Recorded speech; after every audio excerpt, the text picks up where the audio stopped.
वित्त राज्य मंत्री पंकज चौधरी का बयान आया है। उन्होंने कहा है कि प्रधानमंत्री के बयान का मतलब समझ सकते हैं। देखिए यहां पर वित्त राज्य मंत्री भी संकेत देते हुए पीएम के मां लक्ष्मी वाले बयान पर जब उनसे सवाल पूछा गया है कि क्या कृपा होगी आज, तो उन्होंने कहा कि प्रधानमंत्री के बयान का मतलब आप समझ सकते हैं। और हम सब जानते हैं कि पीएम ऐसे कुछ भी नहीं बोलते, उसमें बड़े संकेत होते हैं। सुनिए क्या कहा वित्त राज्य मंत्री पंकज चौधरी ने।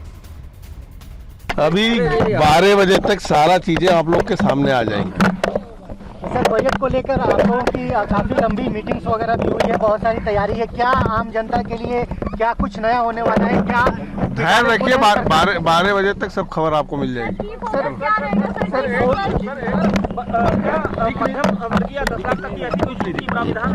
मैं बार बार कह रहा हूँ कि थोड़ा धैर्य रखिए, अभी 12 बजे तक सब पता चल जाएगा। बजट से पहले कुछ नहीं बताएंगे सर?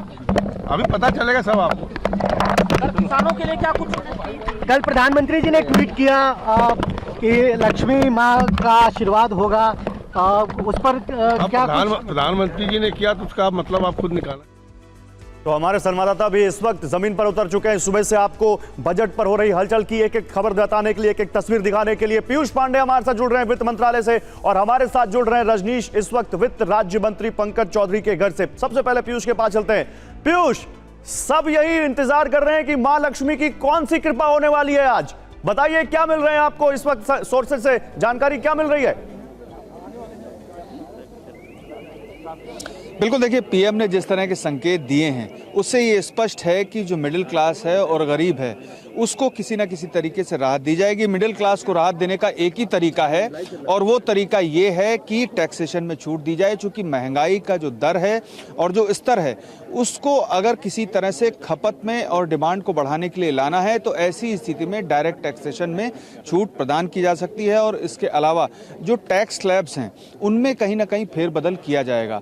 और इसके अलावा रेल, पोर्ट, इंफ्रास्ट्रक्चर, इस पर सरकार का जोर रहेगा। और जो ग्रोथ रेट है उसको किस तरह से बढ़ाया जाए उसके मद्देनजर तमाम कदम उठाए जा सकते हैं।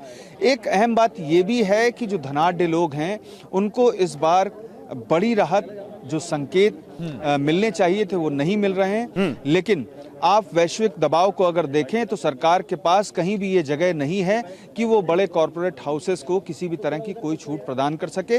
सिर्फ एक ही जगह है और एक ही स्तर है जहां पर ज़रूरत है खपत को और डिमांड को बढ़ावा देने की। उसके लिए मिडिल क्लास और गरीब है, जिसके लिए सरकार इस बजट में पूरा और जो कदम उठाए जाएंगे उसके मद्देनज़र ही प्रधानमंत्री की ओर से संकेत दिए गए हैं। और आकांक्षाओं और आशाओं को आज पूरा होते हुए 11 बजे आप बजट में देख सकेंगे। जी बिल्कुल पीयूष, तो 11 बजे जब बजट की शुरुआत होगी और वित्त मंत्री पढ़ना शुरू करेंगे, इसके बाद बड़े राहत की उम्मीद जरूर की जा रही है। और वहीं इससे पहले जो प्रधानमंत्री की तरफ से मां लक्ष्मी की कृपा बरसेगी आम लोगों पर, ये जो बयान दिया, संकेत दिया गया, तो पीएम मोदी ने बजट से पहले कल क्या संकेत दिया था, इसको आप एक बार सुन लीजिए। आज बजट सत्र के प्रारंभ में मैं समृद्धि की देवी मां लक्ष्मी को प्रणाम करता हूं।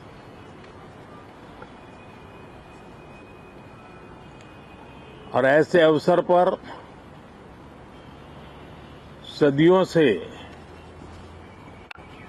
हमारे यहां मां लक्ष्मी का पुण्य स्मरण किया जाता है।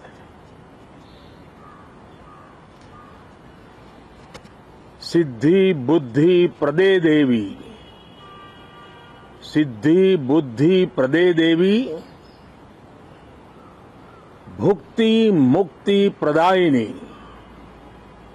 भुक्ति मुक्ति प्रदायिनी,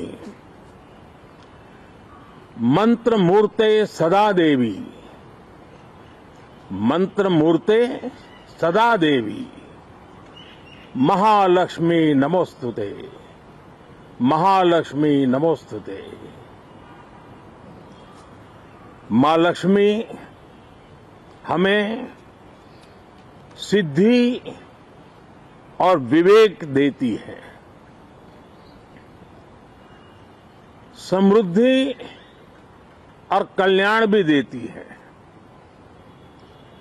मैं मां लक्ष्मी से प्रार्थना करता हूं कि देश के हर गरीब एवं मध्यम वर्ग समुदाय पर मां लक्ष्मी की विशेष कृपा रहे। तो बस यही वो बयान है जिसने सबकी उम्मीदें बहुत बढ़ा दी हैं। अब देखना है कि उम्मीदें कितनी पूरी होती हैं।